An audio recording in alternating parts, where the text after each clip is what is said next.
Hello students, कैसे हैं आप सभी। आई होप सभी अच्छे से होंगे, डेली क्लासेज को एंजॉय कर रहे होंगे और क्लासेज को पढ़ने के साथ साथ समझने के साथ साथ आप साथ में नोट्स भी बना रहे होंगे और नोट्सों को साथ ही साथ लर्न कर रहे होंगे बच्चों। और जितने भी आपके चैप्टर अभी तक आपको कंप्लीट पढ़ाए गए हैं उन सभी को आपने अच्छे से पढ़ कर के रेडी कर लिया होगा फॉर योर एग्जाम, आपकी एग्जाम के लिए। ओके बच्चों, तो आज हम आपका जो 4 चैप्टर है जो हमने पढ़ लिया था उसके कुछ जो इंटरनल क्वेश्चंस हैं चैप्टर के उनको 1 बाय 1 हम सॉल्व करेंगे। ओके बच्चों, तो देखिए क्वेश्चन नंबर 1। क्वेश्चन नंबर 1 क्या है बच्चों, तो समझिए इसको। तो क्वेश्चन नंबर 1 जो है हमें दिया है कि व्हाट वुड बी द, क्या दिया है बच्चों, what would be the electron dot structure of carbon dioxide. It means बच्चों आपको बोला गया है कि जो कार्बन डाइऑक्साइड होता है CO2 उसका इलेक्ट्रॉन स्ट्रक्चर मीन्स होता है डॉट स्ट्रक्चर, बिंदु संरचना बनाइए। विच द फॉर्मूला, जिसका फॉर्मूला क्या होता है बच्चों, CO2 होता है। देखिए अब इसको, तो हमारे पास ऑक्सीजन जो रहता है ऑक्सीजन O होता है, इसका जब हम इलेक्ट्रॉनिक कॉन्फ़िगरेशन करते हैं तो हमारे पास 1s2 2s2 और क्या आता है बच्चों 2p4 आता है, 8 नंबर पर होता है। तो ये क्या करता है, ऑक्सीजन अपने 2 इलेक्ट्रॉन क्या करता है किसी से ले लेता है, मतलब क्या कर लेता है, एक्सेप्ट कर लेता है। तो उस कंडीशन में ये क्या करता है, अपना जो ये p जो सेल होता है या इसका ऑर्बिटल होता है उसको कंप्लीट फिल करने के लिए दो जो इलेक्ट्रॉन है वो लेता है। तो यहाँ पर ये 2 इलेक्ट्रॉन कार्बन से लेता है। तो इसका जो डॉट स्ट्रक्चर होता है वो इस तरह से होता है। कार्बन की लास्ट जो होती है हमारा K और L के अंदर, इसके अंदर 6 इलेक्ट्रॉन्स पाए जाते हैं। तो इसमें हमने 6 इलेक्ट्रॉन इसके दर्शाए गए हैं, 2 इधर 2 इधर और 2। और कार्बन के जो लास्ट सेल होता है उसके अंदर 4 इलेक्ट्रॉन्स होते हैं। सिमिलर ऑक्सीजन इधर है। तो इस तरह से ये जो है अपने 8 इलेक्ट्रॉन्स, कार्बन अपने इलेक्ट्रॉन्स 2 ऑक्सीजन के 2 इलेक्ट्रॉन्स के साथ मिलकर के ऑक्टेट, अपना जो अष्टक होता है ऑक्टेट वो कंप्लीट कर लेता है। सिमिलर ऑक्सीजन जो है कार्बन के 2 इलेक्ट्रॉन लेकर के अपना ऑक्टेट कंप्लीट कर लेता है और ये दूसरा ऑक्सीजन भी 2 इलेक्ट्रॉन कार्बन के लेकर के अपना ऑक्टेट कंप्लीट कर लेता है। तो जो CO2 का डॉट स्ट्रक्चर होता है वो इस तरह से होता है। ओके बच्चों, समझ गए। अब देखिए अगला क्वेश्चन नंबर 2। क्वेश्चन नंबर 2 क्या है बच्चों, देखिए पढ़िए इसको एक बार और फिर आंसर देखेंगे। देखिए what would be the electron dot structure of A molecule. एक ऐसे मॉलिक्यूल की इलेक्ट्रॉन डॉट स्ट्रक्चर बताइए जिसका नाम है बच्चों sulphur, which is made up of 8 atom of sulphur. जो कितने एटम से मिलकर बना होता है बच्चों, 8 एटम्स से बना होता है। किसके, अपने आप के 8 एटम्स से मिलकर के बना होता है। तो इसका डॉट स्ट्रक्चर हमें बताना है। तो बच्चों सल्फर जो होता है उसके लास्ट सेल में 4 इलेक्ट्रॉन्स होते हैं। कितने होते हैं, 4 इलेक्ट्रॉन्स। तो हमने एक सल्फर लिया, उसके 4 इलेक्ट्रॉन इधर रिप्रेजेंट कर दिए, 2 इलेक्ट्रॉन इधर कर दिए, तो हो गए 4। इस तरह से हमने कितने सल्फर लिए हैं, 8 सल्फर के इलेक्ट्रॉन्स लिए हैं। क्यों, क्योंकि सल्फर जो एटम है वो अपने ही 8 एटम्स के साथ रिएक्ट करके क्या करता है बच्चों, जो है बॉन्ड बना लेता है या कोवेलेंट बॉन्ड बना लेता है। तो समझ गए, 1 2 3, जैसे नंबरिंग 1 2 3 4 5 6 7 और 8, ये 8 एटम्स के साथ जुड़ करके इस तरह का जो है डॉट स्ट्रक्चर बनाता है। अब सभी अपना ऑक्टेट कंप्लीट करते हैं। जैसे इधर से देखोगे तो 4 इलेक्ट्रॉन्स इधर से और 4 इलेक्ट्रॉन्स इधर से, तो सल्फर ने अपना ऑक्टेट कंप्लीट कर लिया है। सिमिलर इधर देखोगे तो इसने भी कर लिया है, सिमिलर इधर देखोगे तो इसने भी अपना ऑक्टेट कंप्लीट कर लिया है। पर सल्फर को आप देखोगे तो उनका सभी का जो ऑक्टेट है, अष्टक जो है वो कंप्लीट हो चुका है। तो सल्फर इस तरह की स्ट्रक्चर बना करके अपना जो ऑक्टेट है, क्या है बच्चों, ऑक्टेट कंप्लीट कर लेता है और इस तरह की जो डॉट स्ट्रक्चर है वो बनाता है। ओके बच्चों, समझ गए? तो इस तरह से जो हमारा सल्फर होता है उसकी डॉट स्ट्रक्चर होती है। अगला क्वेश्चन देखिए बच्चों, how many structural isomers can you draw for pentane? आप पेंटेन के कितने जो है आइसोमर या फिर जिसको कहते हैं बच्चों हम समावयता, क्या कहते हैं, समायवी, क्या कहते हैं, समावयवी, मतलब इसको इसकी स्ट्रक्चर चेंज करके इसकी कितनी स्ट्रक्चर आप एक जैसी बना सकते हो। तो देखिए बच्चों, फर्स्ट हमारे पास पेंटेन का जो फॉर्मूला होता है C5H10 होता है, क्योंकि ये एल्केन ग्रुप का है, मतलब एक सैचुरेटेड कंपाउंड है, तो ये CnH2n+2 से फॉलो करता है। इस फॉर्मूले का फॉलो करके इसका फॉर्मूला आता है। ओके, तो C5H12 हो गया। तो हमारे पास 1 2 3 4 5 एक तो सिंपल स्ट्रक्चर इस तरह से होती है। सेकंड इस तरह से हो जाती है बच्चों, CH3 CH2 CH और एक ही कार्बन के साथ दोनों एटम जुड़ जाए, दोनों CH3 ग्रुप जुड़ जाए।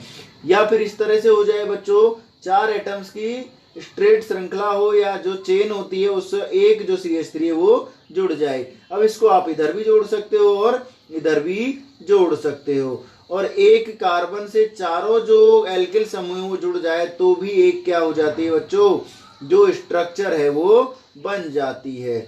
तो इस तरह से we can draw pentane 4 isomer structure. हम पेंटेन की 4 जो समावयवी हैं, समावयता हम बना सकते हैं, समावयवी संरचनाएं हम बना सकते हैं। ओके बच्चों, आई होप आपको ये तीनों क्वेश्चन अच्छे से समझ में आ गए होंगे।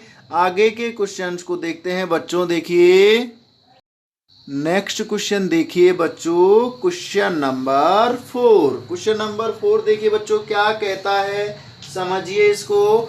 What are the 2 properties of carbon which lead to the huge number of carbon compounds we see around us? It means बच्चों क्या कहा गया है कि कार्बन की ऐसी 2 प्रॉपर्टीज बताइए जिसके कारण वो क्या करता है, सबसे ज्यादा कार्बन कंपाउंड बनाता है, कार्बनिक यौगिक बनाता है, जिन्हें हम हमारे चारों तरफ देखते हैं। तो देखिए बच्चों, carbon has unique ability, carbon के अंदर एक यूनिक एबिलिटी पाई जाती है। क्या पाई जाती है बच्चों, टू फॉर्म बॉन्ड्स, बॉन्ड्स बनाने की, विद अदर एटम्स, बाकी के एटम्स के साथ, ऑफ कार्बन, कार्बन के जो बाकी एटम्स होते हैं उनके साथ एक बॉन्ड बनाने की प्रोबेबिलिटी या कैपेसिटी या एबिलिटी जो होती पाई जाती है।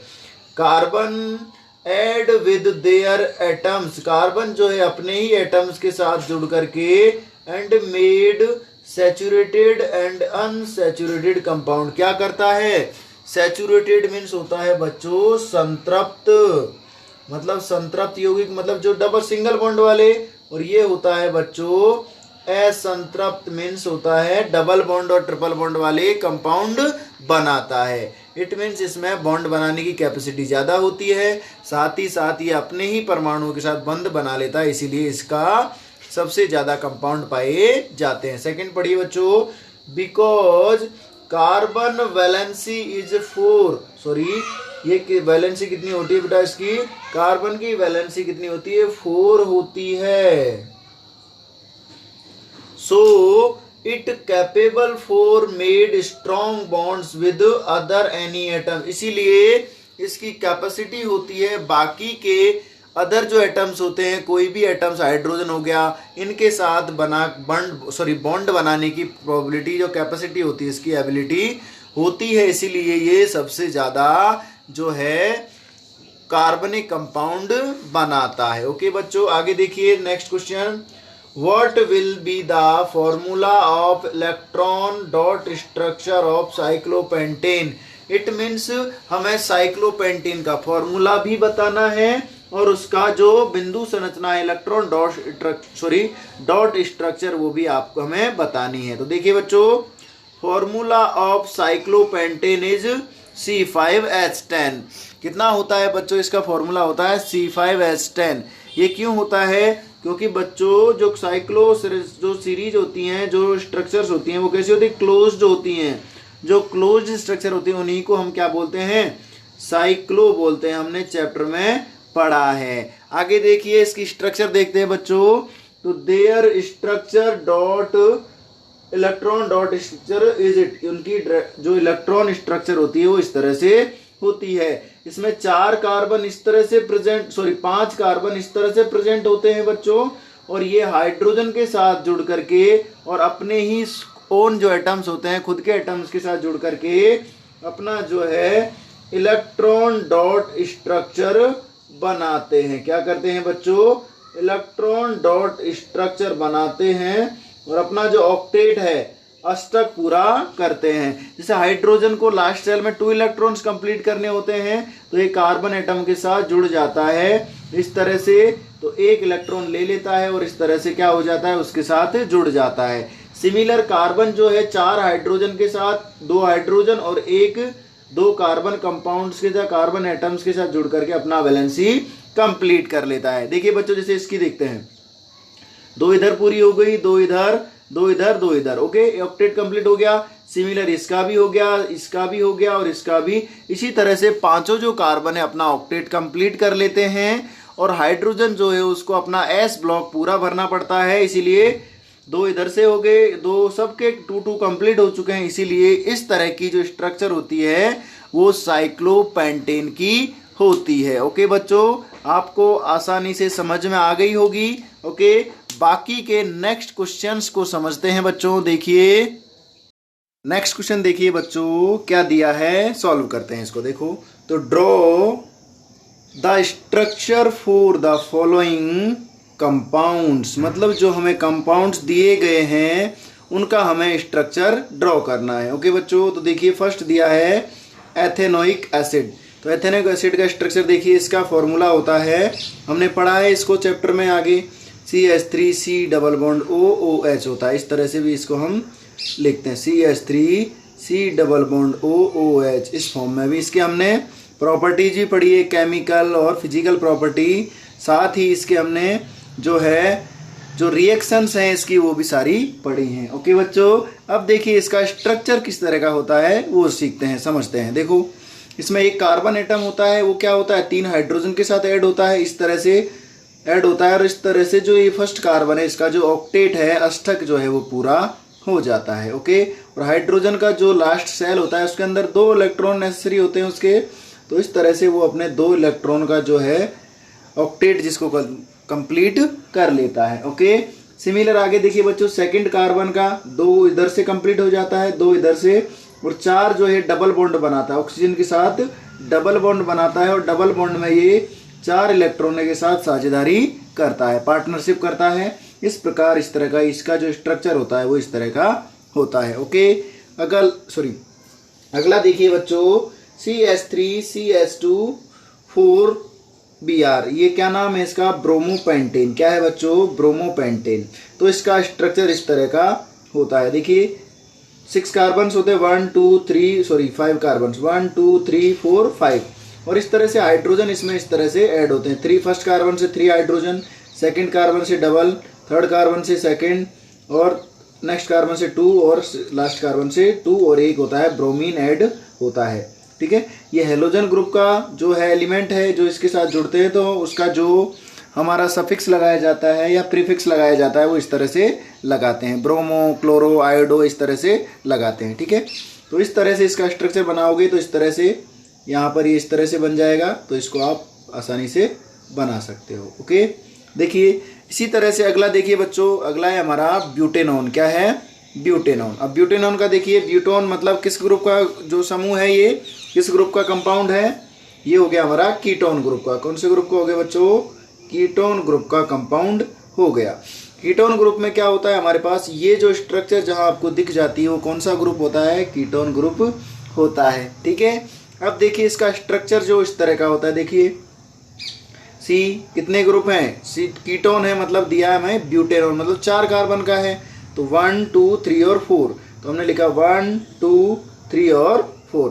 किसी एक कार्बन पर डबल बॉन्ड लगा देंगे तो इस तरह से इसका जो स्ट्रक्चर है वो पूरा बन जाएगा। ओके, नेक्स्ट देखिए बच्चों, लास्ट है हमारा हेक्सेनल। हेक्सेनल मीन्स ये कौन से ग्रुप का जो है कंपाउंड है, ये है हमारे एल्डिहाइड ग्रुप का कंपाउंड। कौन से ग्रुप का है बच्चों, एल्डिहाइड ग्रुप का कंपाउंड है, जिसमें हेक्सेनल मतलब कार्बन 6 है, तो 1 2 3 4 5 और 6। लास्ट कार्बन पे जो एल्डिहाइड समूह का है CHO वो जुड़ा रहता है इस तरह से।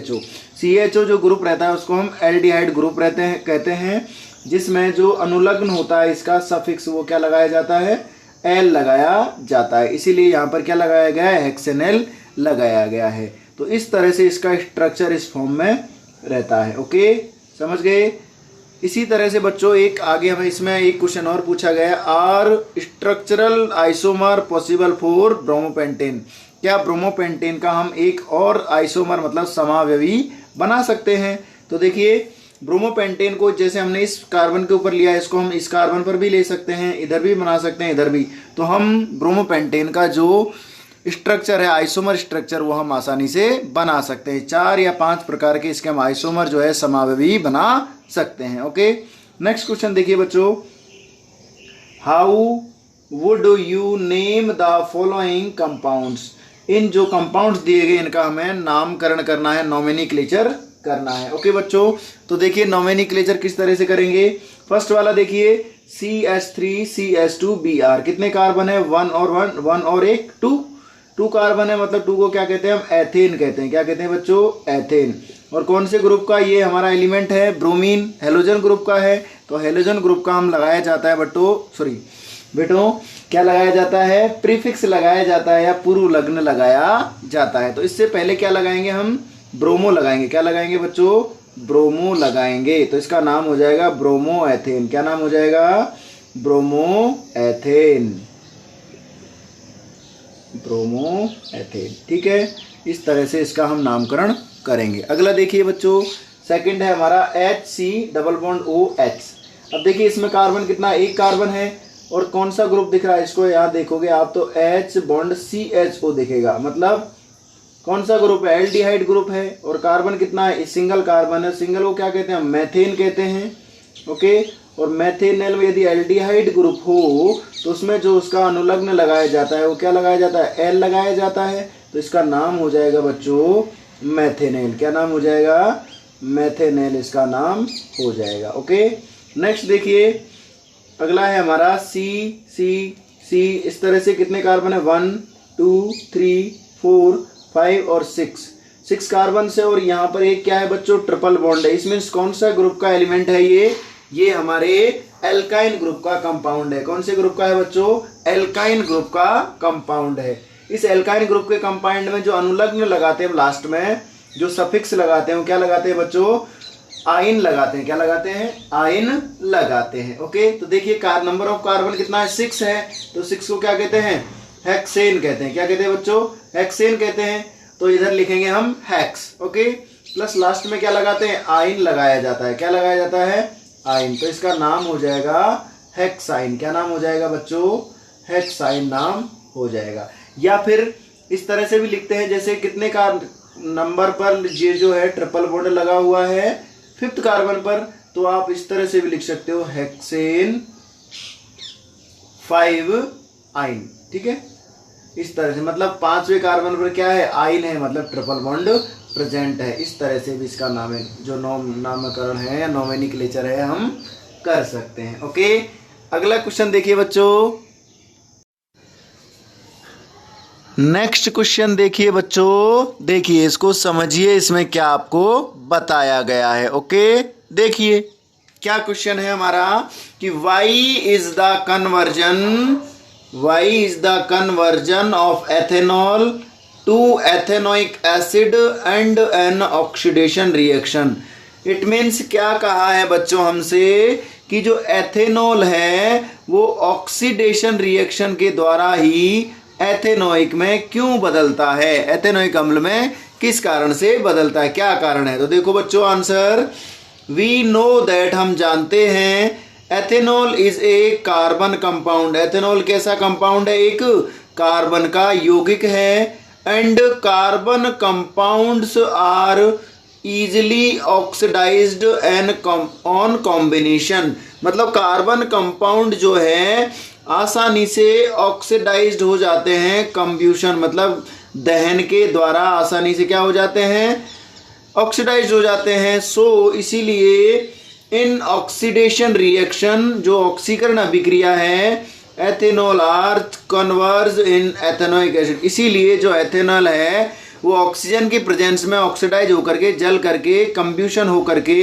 एथेनोइक अम्ल में बदल जाता है। ओके बच्चों, आगे देखिए next question, what are oxidising agent, मतलब जो ऑक्सीडाइजिंग एजेंट होते हैं, ऑक्सीकारक किसे कहते हैं, किसे बेटा, ऑक्सीकारक किसे कहते हैं, क्या होते हैं ऑक्सीकारक। तो देखो, oxidising agents are a substances, एक ऐसे सब्सटेंस होते हैं, वो helps to other compounds for combustion and reaction, मतलब जो क्या करते हैं बच्चों, जो हमारे अदर कंपाउंड होते हैं उनको कंब्यूशन करने के लिए जलने में सहायता करते हैं और रिएक्शन करने में सहायता करते हैं, उन्हें ही हम क्या कहते हैं, ऑक्सीडाइजिंग एजेंट्स कहते हैं, ऑक्सीकारक कहते हैं। ओके बच्चों, नेक्स्ट लास्ट क्वेश्चन देखिए, would you be able to check if water is hard by using a detergent,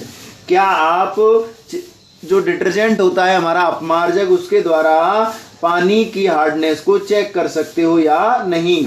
तो यस, हाँ, we are able to check, हम चेक कर सकते हैं, water is by using a detergent, detergent का use करके हम वाटर की जो हार्डनेस है वो चेक कर सकते हैं, बिकॉज क्योंकि detergents reacts with hard water, detergent जो है हार्ड वाटर के साथ ही रिएक्ट करते हैं, but soaps are not react with water, जो साबुन होता है वो रिएक्ट नहीं करता है, लेकिन जो डिटर्जेंट है वो हर किसी प्रकार के पानी के साथ आसानी से रिएक्शन कर लेता है।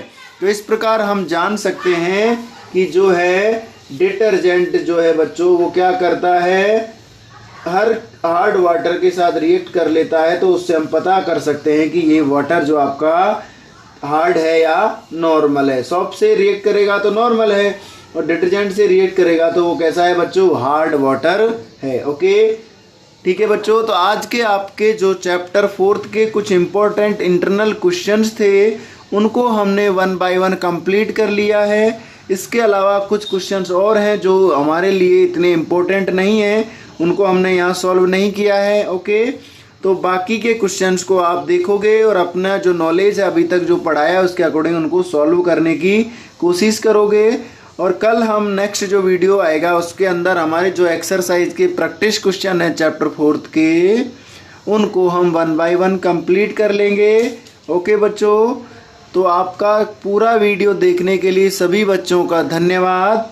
अब आप वीडियो को अपने दोस्तों के साथ शेयर कीजिए, वीडियो को लाइक कीजिए, और साथ ही साथ कमेंट बॉक्स में यदि आपको नॉलेज अच्छा लगा हो तो उसमें कमेंट्स कीजिए, और किसी बच्चे ने अभी तक चैनल को सब्सक्राइब नहीं किया है तो प्लीज़ चैनल को सब्सक्राइब कर दीजिए, जिससे आने वाली वीडियोज़ को आपको मिल जाए नोटिफिकेशन, और आप उन सभी वीडियोज़ को देख सकें, समझ सकें और अपनी नॉलेज को बढ़ा सकें। थैंक यू बच्चों, धन्यवाद। नेक्स्ट क्लास में मिलते हैं, बाय।